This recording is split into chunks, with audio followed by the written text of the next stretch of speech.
The first time I heard the name Cal Jam 74 was via ELP's Then and Now record, which I bought based on H.R. Giger's artwork being similar to brain salad surgery. So disc 1 was my portal into technically 7 cuts from their show. The name Cal Jam stuck, and the quality of the performance was a treat for a young ELP fan. Fast forward, fresh out of high school, earning my first paychecks, and I stumble across Beyond the Beginning, a 2 DVD set.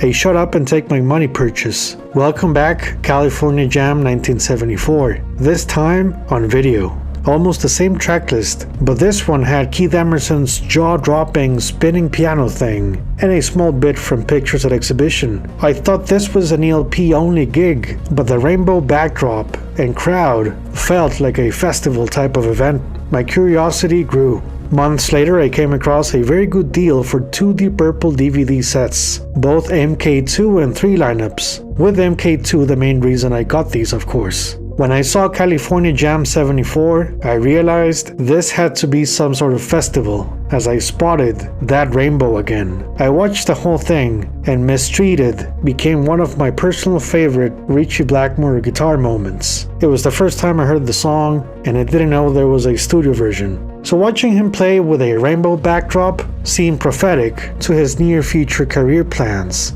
A high-energy performance, with Purple proving they were one of the finest live acts of the 70s. Years later, with a better internet connection and online forums, I realized there were other bands at Cal Jam 74. Where 1974 feels like a lost year for rock and roll after the oil embargo effects of 1973 and the progressive negative effects of Nixon's shock that devaluated the US dollar, Cal Jam looks like a music oasis, a refuge to get things right and revolutionize the concert industry by creating better logistics and festival guidelines that further pushed corporate mindsets into late 70s rock and roll. I know this story has been discussed before, so I aim at providing a different angle so we can understand the context and reasons behind the site, the bands, the jam, and that rainbow. A powerhouse event that gathered 250,000 fans and a production team with way too much confidence on scaffolding, holding all the PA systems money could buy.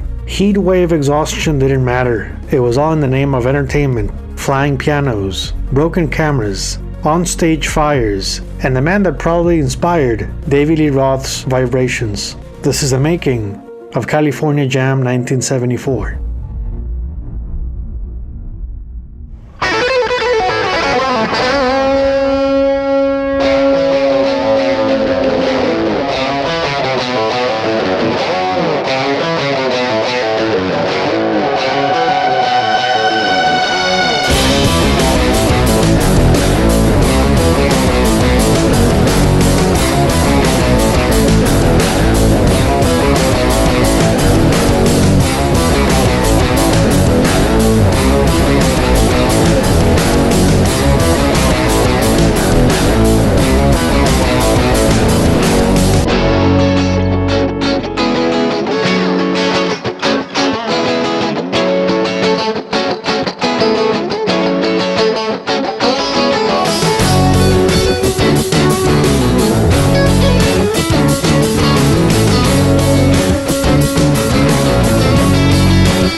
It's the mid-60s in California, a time of new investments catering to the booming city life, sprawling suburbs, car-centric culture, and the rise of highway stars.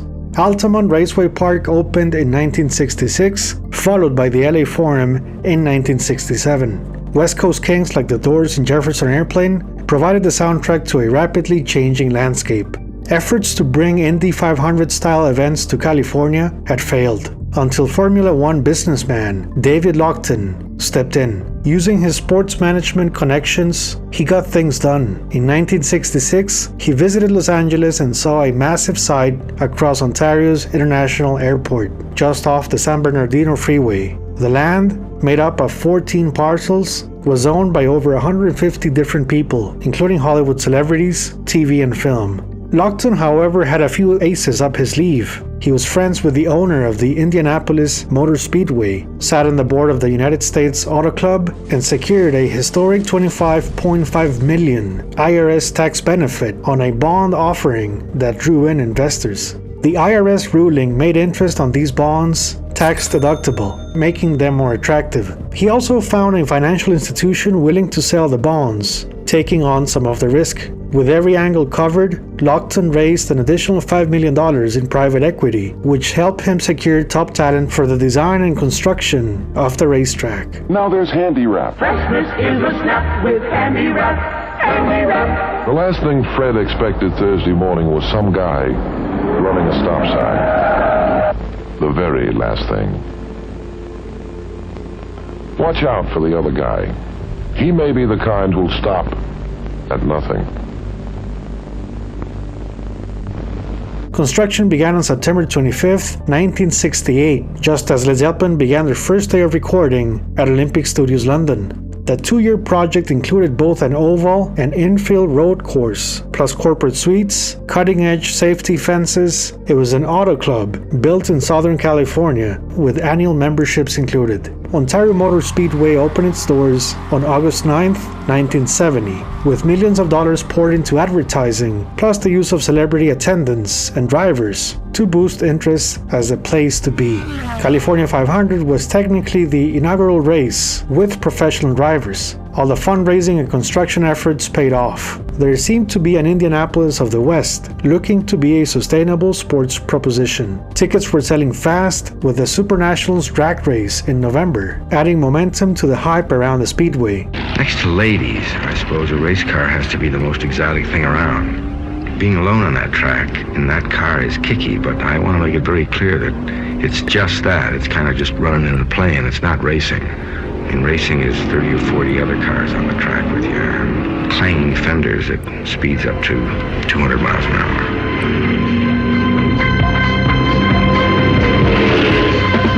Once upon a week.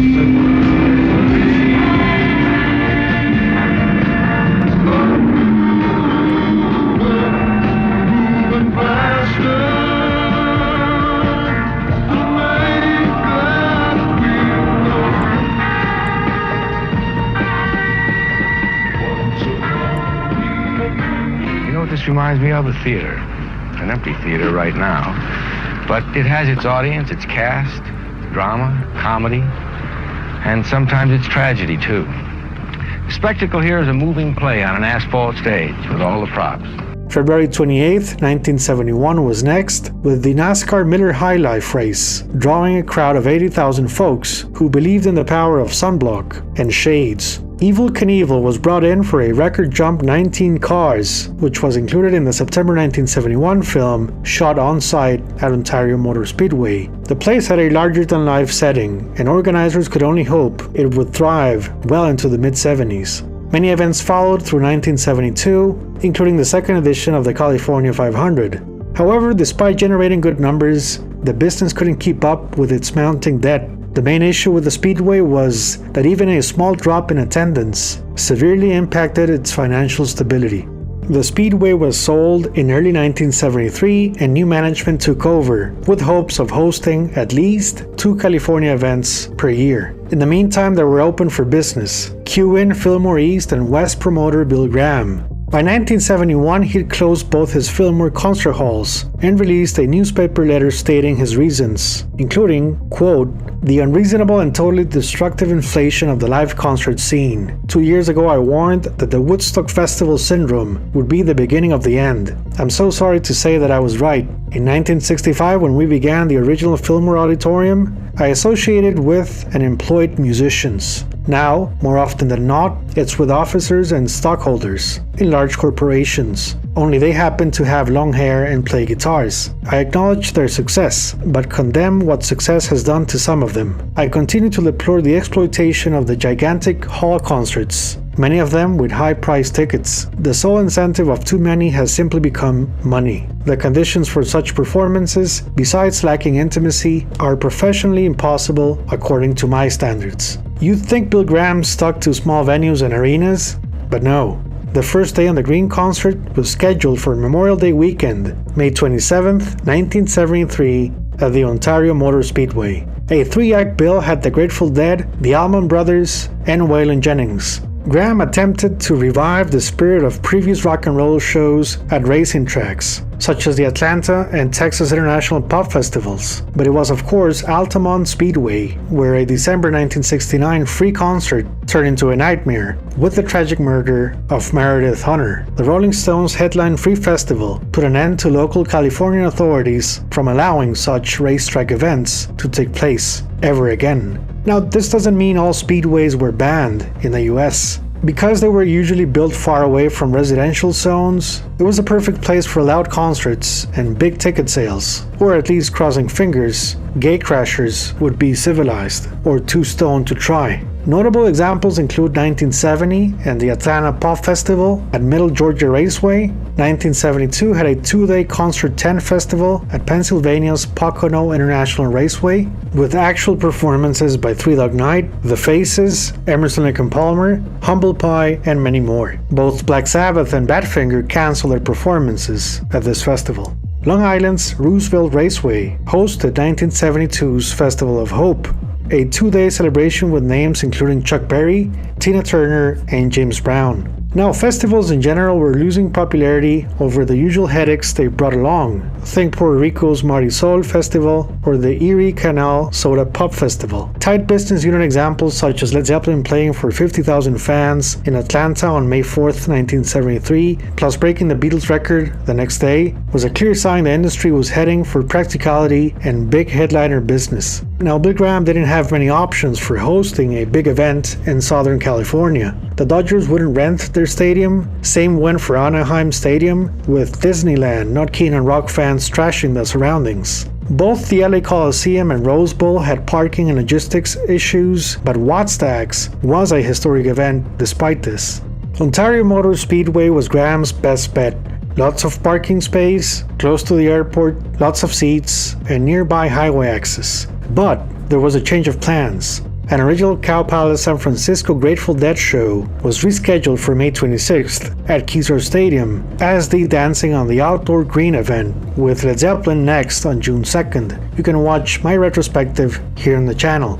So what happened to the Ontario Speedway Festival? Bill Graham blamed the cancellation of the Ontario event on an April 29, 1973 mini festival at Billy Hebert Field in Stockton, California, which ended in heavy riots and police intervention. According to Graham, this motivated Ontario officials to impose strict time restrictions that would hurt both Allman Brothers and Grateful Dead's long sets. Now, it's strange that Graham said this, as he was expecting 150,000 fans. If ticket sales were going strong, or at least a percentage of that, it seems like a weird decision, right? But Graham did deliver a rock show at Ontario Speedway on July 29, 1973, the same weekend of Led Zeppelin's movie-making Madison Square Garden shows and the famous Watkins Glen Festival. Leon Russell plus Loggins and Messina took the stage at Ontario for the first step into the Speedway as music venue. Graham expected 80,000 fans, only 30,000 showed up. It was a busy concert weekend. Leon Russell played Ontario after he was allegedly bought out of Watkins Glen in favor of the band. Bill Graham, though, got a double payday as his production company provided lighting, stage and sound system gear for Watkins Glen. The November Jam Festival followed in 1973, pushing Ontario Speedway into the limelight of concert possibilities. The site just needed a bigger business partner behind. Oh yeah, and TV cameras.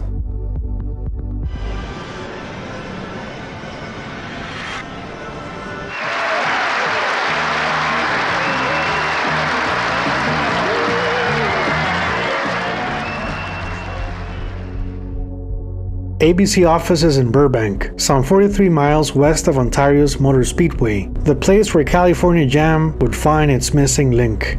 The network had greenlighted a late-night TV show built around live music, thanks to the creative mind of Don Kirshner, whose extensive resume included creating hits for the Monkees, as well as being co-owner of the prestigious Alden Music Publishing Company. ABC taped a first episode show near Long Island at Hofstra University. The bill was made up of Alice Cooper, Bo Diddley, Curtis Mayfield, and Seals and Crofts. In Concert premiered on Friday, November 24th, 1972. A second show was aired on December 8th, featuring the Allman Brothers Band, Chuck Berry, Blood, Sweat and Tears, and Poco. It was a hit, and by early 1973, everybody wanted to be on. It was great publicity and a very special Friday night for music fans across the nation. A worthy contender to NBC's The Midnight Special, In Concert was yet another TV portal, bringing counterculture sounds into the mainstream. Don Kirshner left at the end of season 1 to do his own rock concert version. ABC's crew included Joshua White of the famous Joshua Light Show at the Fillmore, who directed many episodes as well as providing voiceover announcements. Chip Monk, famous for his work at Woodstock, was called in as production stage manager.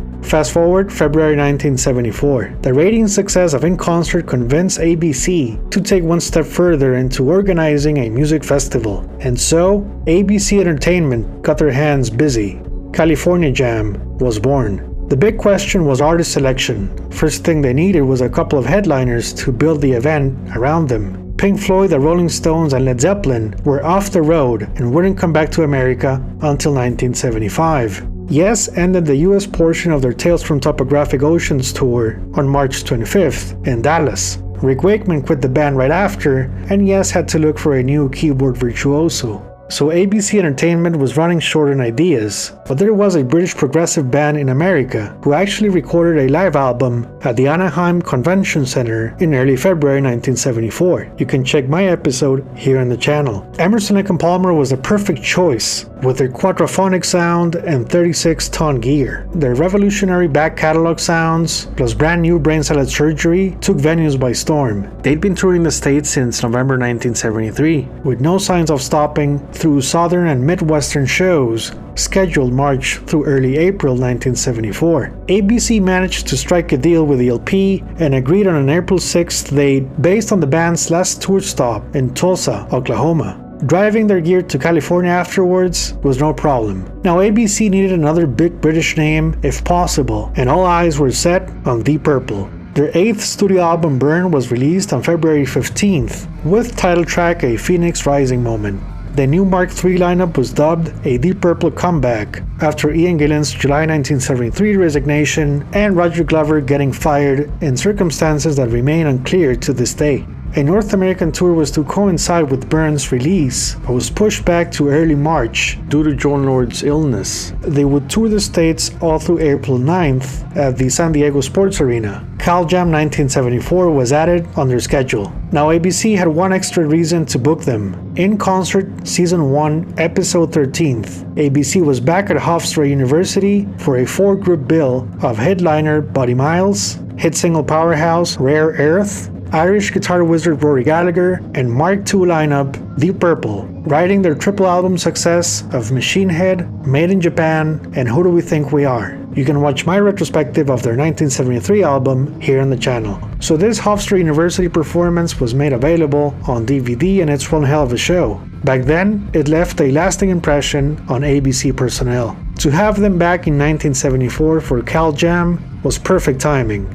ELP had the best sound system, Deep Purple had the biggest album sales. Both had Raceway experience. ELP played Pocono, Deep Purple did Cloverleaf and West Palm Beach. How ABC Entertainment got Ontario's permission to host the concert was to say they planned to do a music celebration with some pop artists, PG-13 artists, away from rock and roll. In the end, they told the local authorities they could only get names like Deep Purple. The Ontario folks approved the permits, and little did they know, there was going to be a rock festival at the Speedway. So who else made the Cal Jam cut? There had been some 27 in-concert episodes by the time ABC Entertainment was planning the upcoming festival. The show's famous Rainbow made its onstage debut in late October 1973, thus becoming one of the trademark visuals for the program. Names like Cat Stevens, Sly and the Family Stone, Johnny Winter, The Crusaders, The Staple Singers, and Eddie Kendricks all played their songs to the bright colors that worked as a great extension to Pink Floyd's Dark Side of the Moon, or maybe a variation on NBC's logo at the time. This stage design found its way on selected performances January through March 1974. More about the rainbow later on in the episode. Season 2 was halfway done, with a February 15th airing of Barry White, Love Unlimited, Al Wilson, and Maureen McGovern of Morning After fame. ABC went through their stats while staying within strict production budgets. They already spent all the money on the headliners, so they had to find bands that were not too expensive and would also provide musical variety to an already heavy ELP and Deep Purple bill. They chose Rare Earth, whose 1973 in-concert spot got the crowd on their feet. A tough job considering the shared bill lineup. A high-impact, energizing live band, they were 6 albums into their career, still cashing in the success of hit singles 1969's Get Ready and 1971's I Just Want to Celebrate. Their 1971 live album, Rare Earth, in concert, further proved their Cal Jam Festival potential, and they'd been on the Midnight Special in January 1974. Though they weren't considered old news, they hustled through a changing rock and roll market, playing any venue they could find while trying to revive sluggish album sales. Every record after 1971 struggled to climb past the 20th spot on Billboard's Top 100. Their 6th album, Ma, peaked at number 65, but faded from the charts by November 1973, so Cal Jam was a much-needed boost for their career.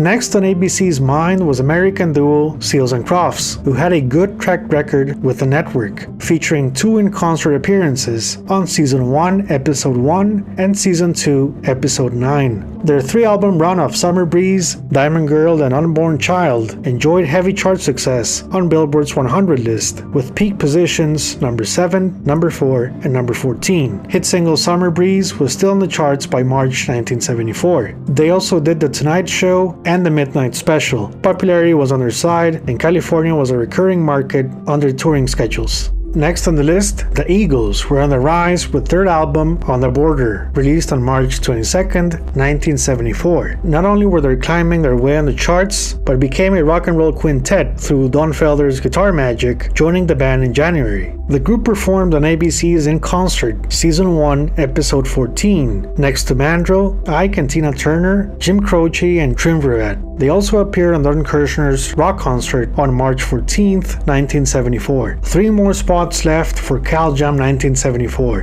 Who would be the lucky winners? Black Oak, Arkansas remains a puzzling selection. I'm not questioning the music, but their stats. Their first 5 Atco records didn't sell like hotcakes, more like cakes or muffins. But their live show trajectory was a different story. They lived and breathed Southern rock, led by the infectious charisma of lead singer Jim Dandy Mangrum. His attitude made sure everybody had a great time, and then some. I can't help to think David Lee Roth was inspired by him. His mannerisms, his gestures, the way he addressed the crowd. He's like the proto Van Halen. It's all there. Now, some people say Black Oak, Arkansas were like the other Leonard Skinner. I say they were a hardworking band that became everyone's favorite concert opener in just about every American rock concert at the time. Add in explosive drumming by future Whitesnake star Tommy Aldridge.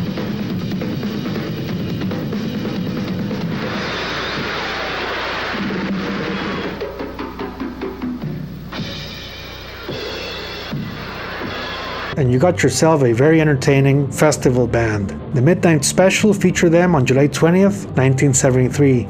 Good old rock and roll with double guitar harmonies, an upfront continuum of willpower, with their mission to be electrifying. Jim Dandy and company sure did. A music template for so many bands that came after. They deserve way more recognition. Their ABC In Concert spot aired on August 17, 1973 via Season 1's finale episode 15th, next to John Sebastian, Electric Light Orchestra, and the Nitty Gritty Third Band. Next on our list is Earth, Wind and Fire. Long before hit single success of Shining Star and September, they kept themselves busy both on stage and off. 1971 generated great reviews from their start for both their debut and soundtrack work. Founders, the White Brothers, changed personnel around 1972, arriving at a new lineup for their fourth and fifth studio albums. They were featured on ABC's In Concert on September 14, 1973, Season 2, Episode 1, next to Gladys Knight, Sha Na Na, and Soul Makossa King, Manu Dibango.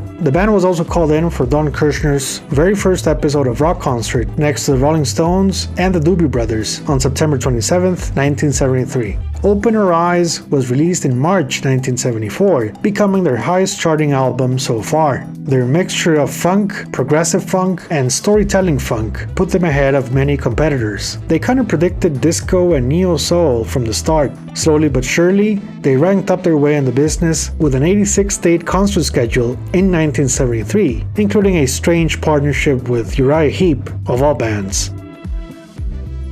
Okay, so there was still room for one last band who couldn't decide if they wanted to do Cal Jam 74. It was offered many times by ABC. That band was Black Sabbath. They were one of the hottest live bands in North America in 1971 and 1972, thanks to the colossal success of Paranoid, Master of Reality, and Volume 4. Despite their underground themes and cult-following imagery, Sabbath was a serious heavy metal contender next to the likes of Led Zeppelin and Deep Purple. They released Sabbath Bloody Sabbath in November 1973 and played a small European tour December through January 1974, before going into their US tour all the way through February 25th. Their new album achieved gold status less than a month later. It was a great time for Black Sabbath before the pitfalls of fame, success, recreational powder excess, and nasty legal battles. By the time they hit Cal Jam 74, the band had to rehearse in a hotel room with no amps, but Tony Iommi's unplugged guitar, as they hadn't performed on stage since their February 25th show at Uniondale's Nassau Memorial Coliseum. Now, it was a dangerous bet by ABC to put Sabbath on the same concert as Deep Purple due to their heavy guitar riff material, but in the end, it was a solid strategy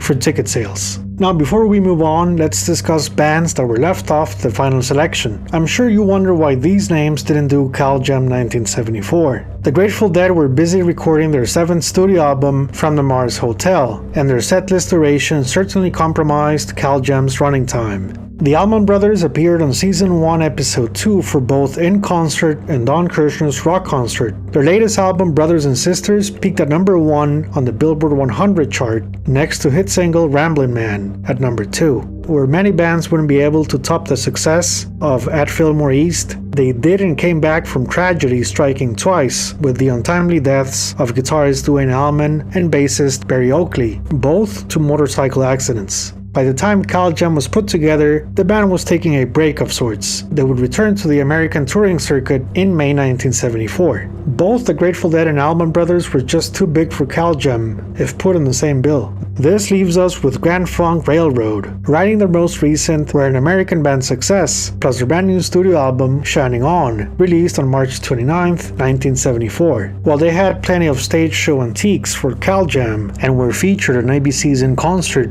Season 1, Episode 3, aired on January 19, 1973, they were already booked for an April 6 concert at Greensboro Coliseum, North Carolina. I'm sure they would have played Cal Jam if given the chance.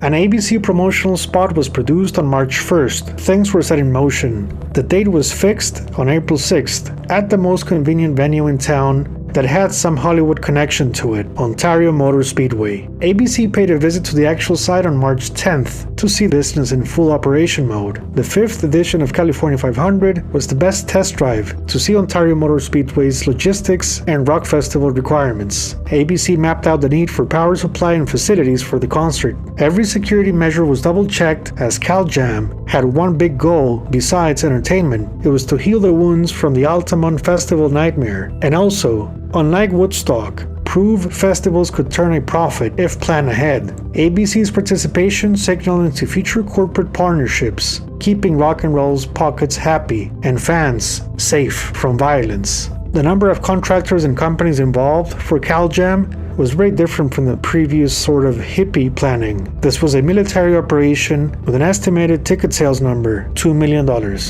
May I help you, sir? If I wanted a Whopper, and ask you to hold the pickles and hold the lettuce. Hold the pickle, hold the lettuce, special order, don't upset us. Yeah, well, yeah. What are you saying? Well, then don't drop it.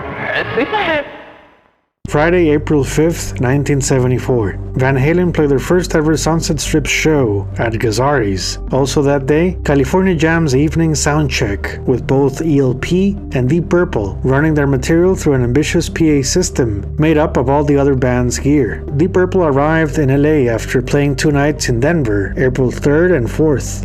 They traveled in style via the Starship. Like many rock and roll pastime activities, it was shared by several bands at the time. Led Zeppelin used it on their famous second leg of their North American tour July 1973, featured on The Song Remains the Same. Then it was rented by other notable names, like Elton John for his Goodbye Yellow Brick Road tour, and Alice Cooper for the Billion Dollar Babies Holiday Tour in late 1973. Bob Dylan got it January through February 1974, just in time for Deep Purple to sign a check March through April. The Starship had, of course, a standard 70s interior design feature, a huge mirrored table bar to conduct 70s leisure activities. It is said, allegedly, people on the plane would mirror each other's behavior. For new bandmates David Coverdale and Glenn Hughes, this was all but being mistreated, more like space trucking while remembering pictures of home. ELP had a 4-day off vacation time after playing Tulsa's Assembly Center on April 2nd. Both bands stayed in LA and were taken to Ontario's Motor Speedway in time for a dress rehearsal of sorts.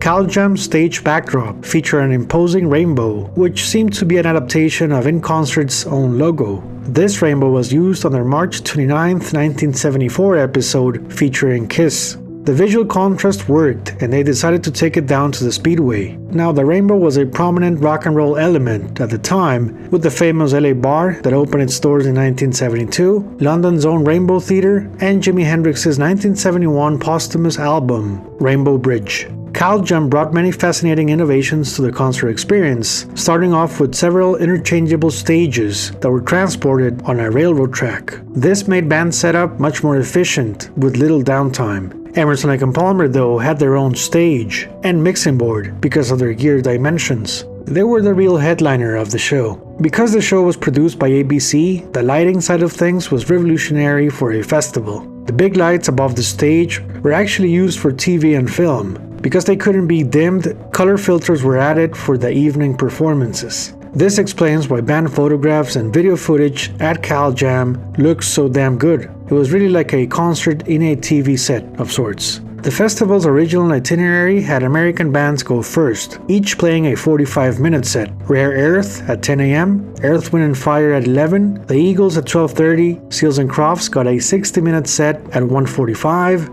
and Black Oak, Arkansas, back to a 45-minute set at 3:15. Then it was a turn for British representation with a 60-minute set by Black Sabbath at 4:30, followed by 2 90-minute sets by Deep Purple at 6 p.m. and Emerson, Lake and Palmer at 8 p.m. So what happened at the actual show? Find out on episode 2 of The Making of Cal Jam 1974. Thank you very much for watching. Bye bye.